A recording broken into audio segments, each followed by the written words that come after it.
like I was saying, the pecking order, the order of operations. You're starting out as a groundman or an apprentice, and you got to work your way up. And then just like the military, how there's ranking members, right? So, and I don't know exactly the rankings and the order, the pecking order inside the military is, but like in the lineman apprenticeship or as an apprentice, you start off as a pre-apprentice or a groundman. Then you're a first, second, third, fourth, fifth, sixth, seventh step. And then once you become a journeyman, now you're a journeyman. Hello, and welcome back to episode 10 of CTQ. CTQ is a segment I do on this channel called Cruise the Questions. This is where I take your guys' questions that you submit to me either via email at austin@bluecollaredu.com, or you can also submit your questions in the YouTube comments down below, or DM me on TikTok or on Instagram at bluecollaredu. This is where I take your guys' questions, and I'll take a couple of them and answer them here. The reason I do this is because it's hard to really personalize and like answer each individual questions. But I know if I get a question from you guys, it's probably not something that only you have a question about. This is probably a question that somebody else has. It's the same question or a very similar question. So this is kind of my way to help you directly and an audience that might have a very similar question. And like I said, you can submit your questions and I'll take them and I put them in my portfolio of questions and I'll answer them here. I try to do this 1 or 2 times a week. I know I've been gone for a little while. I'm going through some life changes. As you can see, my background's a little bit different. I moved, got married, and a bunch of life changes happening for me, but I'm back on board and I am back to do episode 10 of CTQ.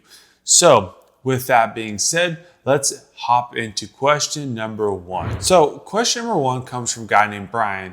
He emailed me saying, would it be beneficial or a viable option to enlist in the National Guard for training in the lineman trade or a number of other trades? Would the military service requirements hurt your chances of an apprenticeship, or would the training received be more of a benefit?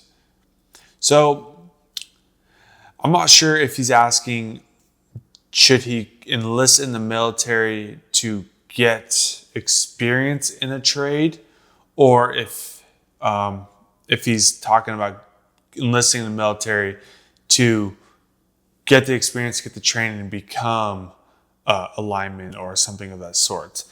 I will say I don't have any military experience, but I know a handful of people that have reached out to me, or I know personally, who come from the military, doesn't matter what branch. And they always tell me that just what they've learned inside the military, as far as like, the order of operations, the pecking order, the hands-on learning, a lot of these valuable skills, hard and soft skills that they learn within being in the military or being deployed overseas, that they learn a lot of valuable skills that have helped them significantly when they've transitioned from the military lifestyle back into a civilian lifestyle. And getting into a trade like the lineman trade, they say, has been increasingly beneficial for them because the way the lineman trade is structured is very similar to how it was structured in the military. Like I was saying, the pecking order, the order of operations. You're starting out as a groundman or an apprentice and you got to work your way up. And then just like the military, how there's ranking members, right? So, and I don't know exactly the rankings and the order, the pecking order inside the military is, but like in the lineman apprenticeship or as an apprentice, you start off as a pre-apprentice or a groundman. Then you're a first, second, third, fourth, fifth, sixth, seventh step. And then once you become a journeyman, now you're a journeyman. But then once you become a journeyman, you can also become a foreman or a general foreman or even a supervisor, and even work your way up through with the company and become higher level. Now, as a first step, you're the bottom of the totem pole. And as the bottom of the totem pole, it is what it is. And if you have any military experience, you know what it's like to be the newest member, to be the bottom of the totem pole, the bottom of the barrel, and you're taking all the crap from your seniority people above you, whether that be, if you're a first step, you working with a fifth step or a sixth or seventh step apprentice, a higher step apprentice, or, you're working with linemen who are your seniority, or, your foreman. So those type of things you learn inside the military, it's kind of the same. It's also very similar from my understanding from what people have told me in the lineman trade as well. But anyways, you are kind of asking about, would it be beneficial or a viable option to enlist in the National Guard for training in the lineman trade or a number of other trades? Now, if you're specifically doing it just for the training aspect, so you want to enlist in the National Guard or the Army because you want to get the training and the experience, this is kind of hard for me to really say yes or no if that's a benefit. I wouldn't say it's a viable option, but I could see how it would be beneficial. So if you enlist in the National Guard for the training, I don't know like how long, or how long you're in the National Guard. I'm not really sure how the steps of like those things operate. But as far as like enlisting in it to get the experience or training, I think it could be very beneficial for you because, I always tell people, it's beneficial to get experience in any trade, whether, whether you want to become a lineman or, an electrician or a plumber or anyone in these numerous trades. To get an experience in any trade, anywhere is going to be beneficial for you. Those are going to start teaching you skills, things to be able to know, like how to, properly swing a hammer or read a tape measure, or like these type of things that are like basic skills that you may have never been introduced to or taught to in your life. Being able to learn those in any trade is going to help you vertically. Those skills are going to transfer into any other trade you go into. Now, enlisting in the National Guard to get the training, I think it's beneficial. I don't think it's a viable option. Like I was saying earlier, the people that I know who've enlisted in the military, who are veterans, who have done 4, 5, 6, 7, 8 years in the military, and they come out and they're looking to transition into the civilian lifestyle. Now, they already have that experience. And they didn't go into the military because they want to get the training or experience in a skilled trade, or, they went in because they want to serve the country. And then now they're transitioning to civilian lifestyle. And now they can use their GI Bill to enroll in trade tech schools or lineman schools, or they can apply to enroll in programs like VEEP, the Veterans Electrical Entry Program. Now, there's a lot of different programs out there for military veterans, for people who have done time in the military to transition into a skilled trade, whether that be electrician or that be iron worker or lineman or plumber. There's lots of programs out there, like helmets to hard hats is another common one that people enroll in or apply with. So getting into the military and having military experience is a great way to get your foot in the door, because as I've tried to do also, if a veteran reaches out to me, asks me about advice to get into a trade, I gladly love to take my time to help them, because I've never served. I've had family members that have served, and I'm thankful for their service, and I try to help where I can. And now there's lots of programs out there that have that same exact mindset. We understand, not at a personal level, but that transition from military to civilian lifestyle can be pretty difficult. And I've just seen that transitioning from the military into a skilled trade through the lineman trade is not an easy transition, but it's a transition that they feel like is most like being in the military, so they feel more like at home or more comfortable, because that's what they're used to. They've been doing that for the last 4, 5, 6, however many years of their life being in the military. So is it viable? I would say no. Could it be beneficial? I say yes. I just don't understand, I guess, would be like, if you're going to enroll in the National Guard just for the training, sure, go for it. I'm 100% familiar with those sorts of programs, enlisting in the National Guard to be trained, as a lineman or as a mechanic or something like that. But if those options or those are available for you to enlist in the National Guard and start getting training and experience in that trade, and then you want to step back out of the National Guard and then into the civilian lifestyle, then sure, I think it can be very beneficial. All right, so for question number 2 comes from a gentleman named Aaron. Now, Aaron emailed me saying, "Hey, Austin, first off, love your channel. Been watching for a bit. I'm 28 years old, can consider myself a jack of all trades kind of guy. Been working with a tree company for almost 4 years now here in Southern Oregon. Have gained climbing, buck, and spider lift experience, but have been looking into the lineman trade as a step forward to a plan to move near my family in Tennessee starting in January. I have looked into NALTC with the 50% GI Bill coverage. I'm looking into the school for multiple reasons and wondering, in your opinion, if they are worth it for my situation. They are as follows. I was going to get my CDL here, but was going to cost $6,000 here just for that alone, while the school offers CDL testing without third party. I also want to get into an apprenticeship right away, and though thought maybe between the current experience I have, not only would I be able to soak up the information better than when I was younger, but it would just give me a better overall edge to getting to and moving up as an apprentice. I have also considered buying a course you have available and wanted to know, since I have climbing experience, if I should just take your course, drop the school, and get a CDL there. Only problem I face is trying to get an apprenticeship without CDL in time for residency. I know it's a lot to unpack, but what input you have is greatly appreciated. Thank you. Best regards, AA Ron." So, Aaron, this is the lifelong question that I've answered in previous videos. Of course, is line school or no line school is kind of the gist of the question I get. You're 28. I'm assuming you were in the military, so thank you for your service. You're talking about GI Bill. And I will tell this for honestly most military people, as a civilian that doesn't have the access to the GI Bill to pay for training or a tech school or a lineman school or something like that, I tell individuals just don't, I guess, waste or spend your money on the lineman school. Instead, just get your Class A CDL and then your first aid CPR and flagging certification, which depending on what school you go to and stuff, that can cost anywhere between $5 to $10,000.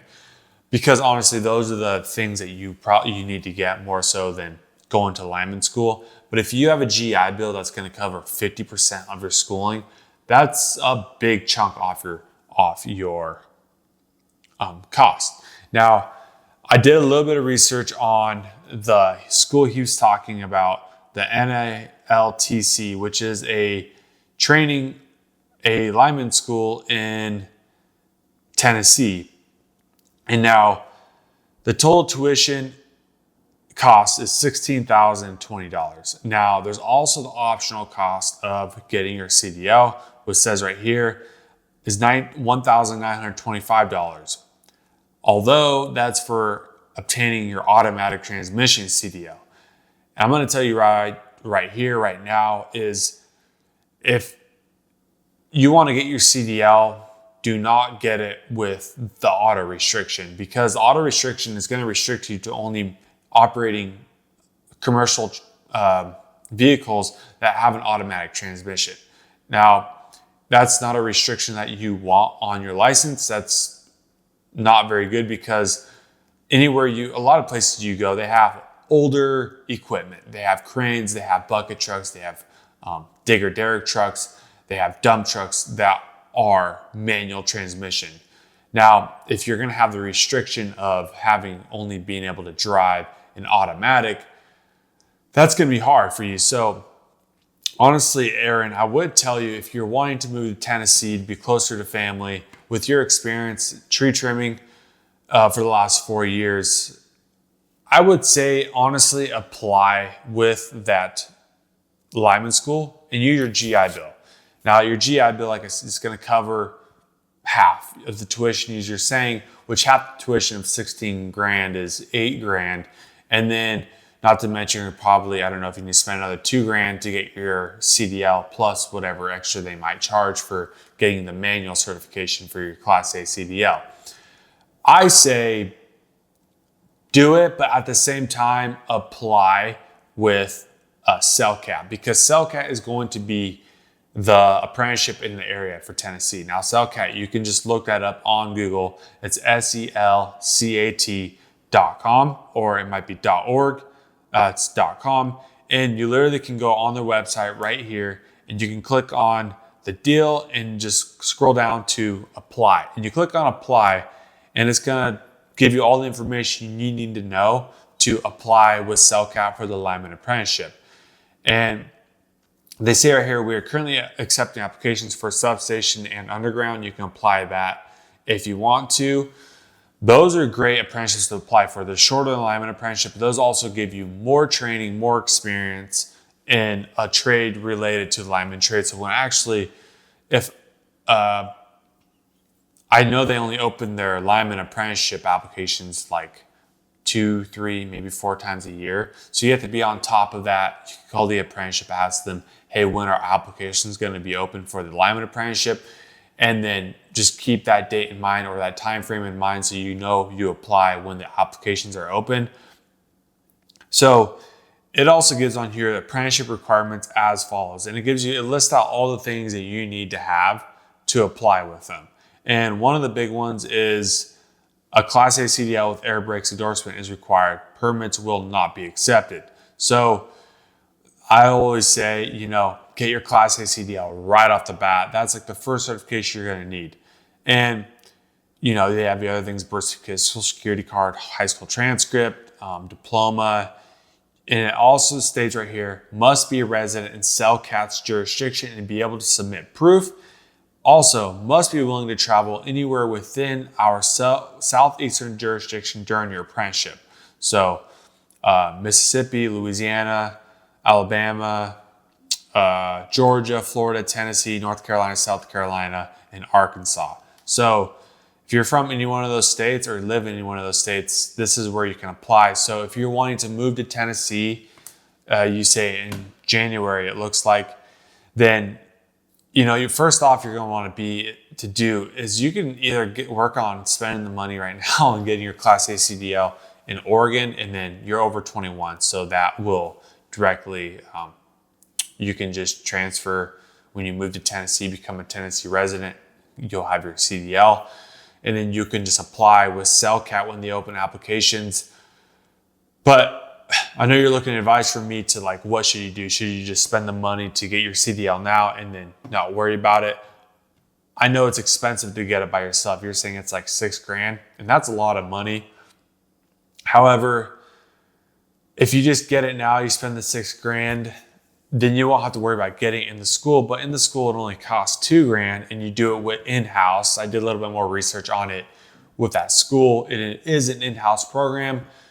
They don't use a third party. So honestly, from my advice to you, because you have the GI Bill, I would probably just move to Tennessee, enroll or apply with that training school, with that lineman school, and just get that experience. You're going to get your Class A CDL.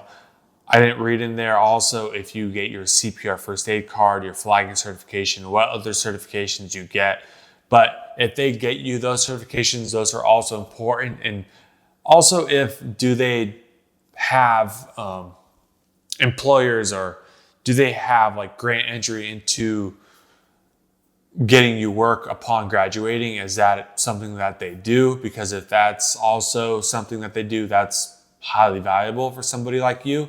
So there's a few things you have to consider, and those are the things I always talk about is getting your Class A CDL. Do they provide certifications like first aid CPR, flagging certification, OSHA 10 or OSHA 20 or 30? Do they grant employment opportunities for people who graduate the school, and those sorts of things, But either way, with your GI Bill, you're getting 50% off the tuition. And not to mention, they also have housing available and things like that. I think with your military experience, your true team experience, and then not on top of that, having lineman school experience is going to be a great package for you for when it comes time to applying with a lineman apprenticeship in CellCat or with a utility, a power utility in Tennessee or somewhere like that. It's going to be very beneficial for you. So I think having that experience is going to be really good for you. So my honest advice with you would probably be just apply with that training center, and then that way you have the military experience, you have the tree trimming experience, and then you'll have the lineman school experience. And I think that package is going to get you a good foot in the door to when it comes time to applying for lineman apprenticeships. Hopefully you guys can learn from those 2 questions on episode 10 of CTQ. Like I said, if you guys have any questions, submit them at austin@bluecollaredu.com or put them in the YouTube comments down below, or DM me on TikTok or Instagram, and I will find them anywhere you submit them, and I'll put them in my portfolio of questions, and I'll answer them here to better help you guys on your guys' journey to getting started in a skilled trade. So with that being said, I'll catch you on episode 11 of CTQ.